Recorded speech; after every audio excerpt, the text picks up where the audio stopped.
Lu lapar gak sih? Iya, lapar nih. Ayo kita beli somai di depan. Oke.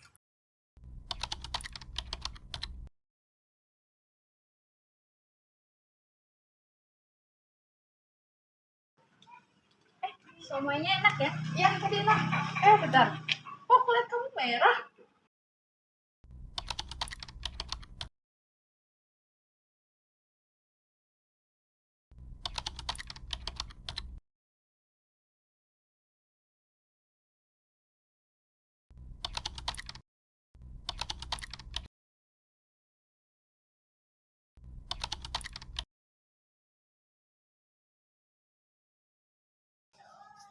Lapisan epidermis pertama yaitu stratum basal. Stratum basal merupakan lapisan epidermis terdalam dan menempelkan epidermis ke lamina basal. Di bawahnya terdapat lapisan dermis. Sel-sel di stratum basal terikat ke dermis melalui jalinan serat kolagen yang disebut sebagai membran basal. Lapisan basal ini mengandung sel-sel epidermis yang menerima nutrisi paling memadai melalui difusi nutrisi dari dermis. Dua jenis sel lainnya ditemukan tersebar di antara sel basal di stratum basal, yaitu sel Merkel yang disebut juga reseptor saraf sensorik, dan sel melanosit merupakan sel pigmentasi. Lapisan epidermis kedua yaitu stratum spinosum.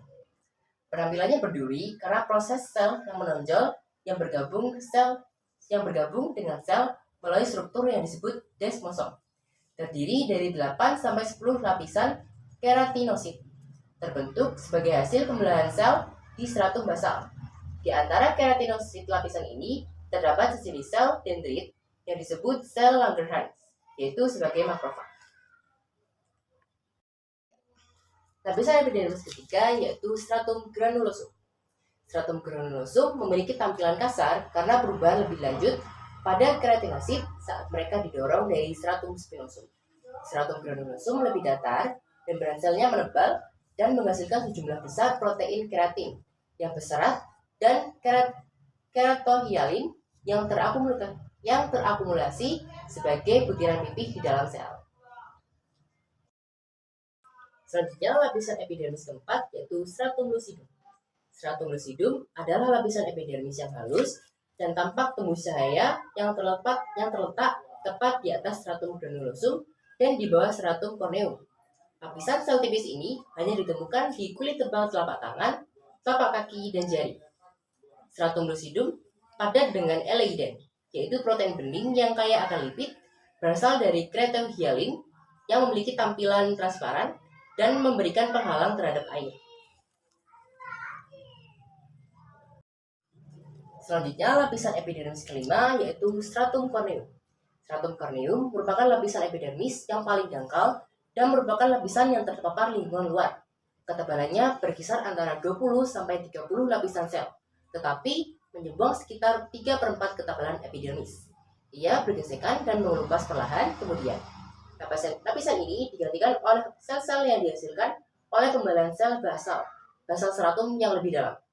Berfungsi membantu mencegah penetrasi mikroba dan dehidrasi jaringan di bawahnya, serta memberikan perlindungan mekanis terhadap abrasi pada lapisan di bawahnya yang lebih halus.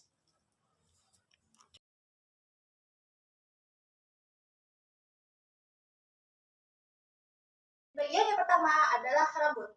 Rambut berasal dari epidermis, tetapi akarnya tumbuh jauh ke dalam dermis. Strukturnya terbagi menjadi batang rambut yang terlihat secara eksternal dan folikel. Rambut di dalam kulit. Rambut dibentuk oleh pembelahan sel epitel stratum basal, tapi akarnya tumbuh jauh ke dalam dermis. Berfungsi sebagai perlindungan mekanis pada kulit, meningkatkan fungsi sensorik, dan mengatur suhu tubuh. Tempat otoerektor pili yang terletak di dermis menempel pada folikel rambut, membantu batang tersebut berdiri dan merangkap udara di dekat epidermis untuk mengontrol suhu. Dan yang selanjutnya adalah kuku. Kuku terbentuk sebagai lapisan keratin dan muncul di ujung punggung jari tangan dan kaki. Pertumbuhan kuku dinilai pada matriks kuku yang menciptakan sel-sel baru dan mendorong sel-sel lama keluar ke bagian distal. Bagian kuku yang terlihat adalah lempeng kuku yang menutupi dasar kuku, tepat ia melekat pada jari. Kuku berfungsi melindungi jari tangan dan kaki sekaligus meningkatkan ketepatan gerakan dan meningkatkan sensasi. Selanjutnya adalah kelenjar kulit, atau yang bisa disebut juga kelenjar eksokrin. Kelenjar eksokrin dibagi dua, yaitu kelenjar sebaceous ditemukan di seluruh kulit, kecuali di telapak tangan dan telapak kaki.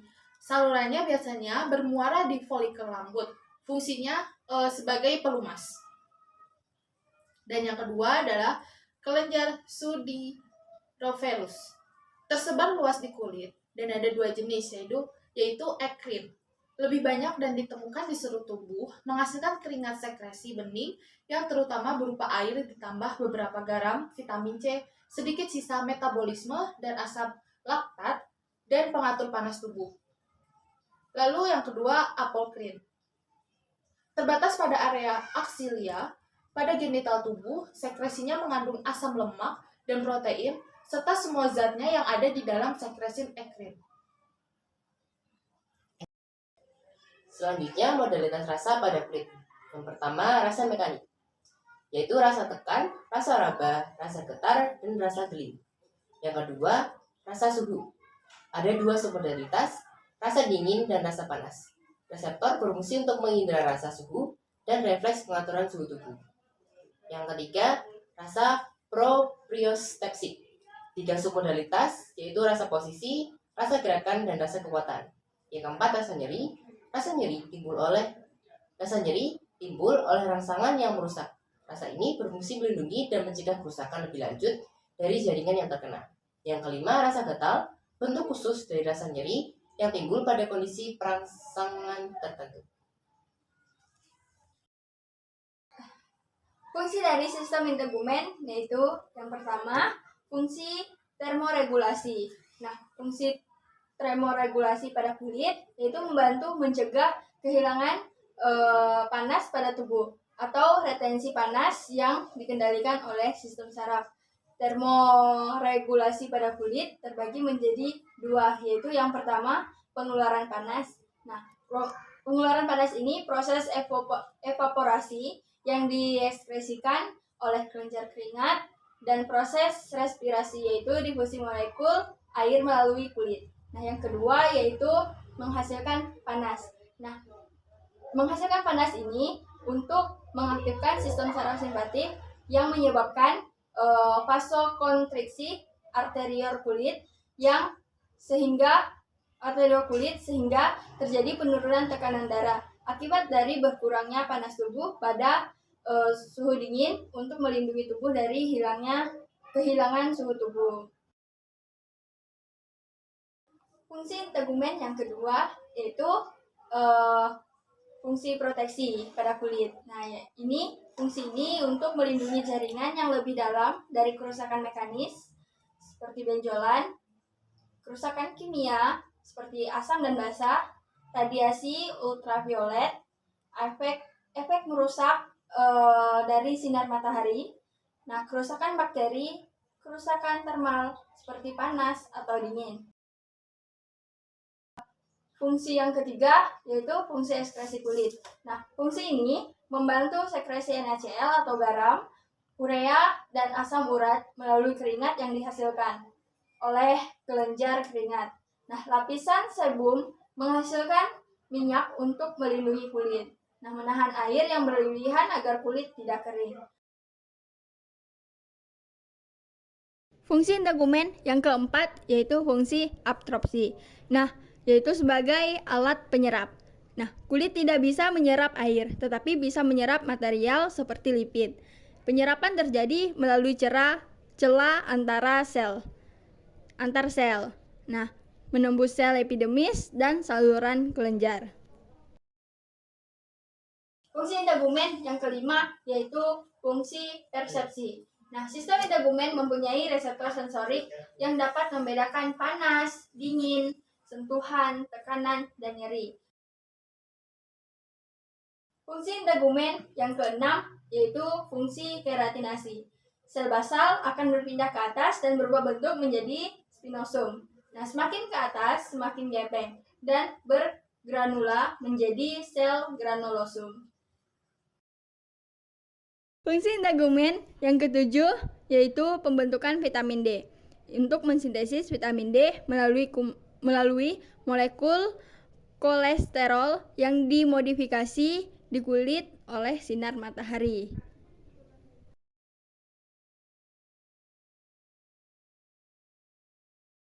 Fungsi integumen yang kedelapan yaitu fungsi pigmentasi.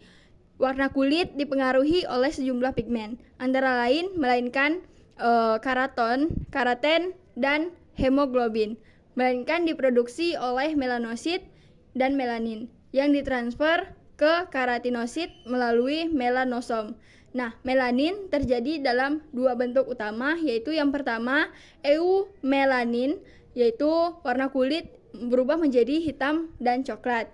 Nah, yang kedua yaitu pheomelanin, yaitu perubahan warna kulit menjadi merah. Kembali ke video di awal, mengapa kulit Ekle bisa menjadi merah? Karena ketika suhu tubuh meningkat, arteriol kulit akan mengalami vasodilatasi atau pelebaran pembuluh darah yang diaktifkan oleh sistem syaraf simpatis.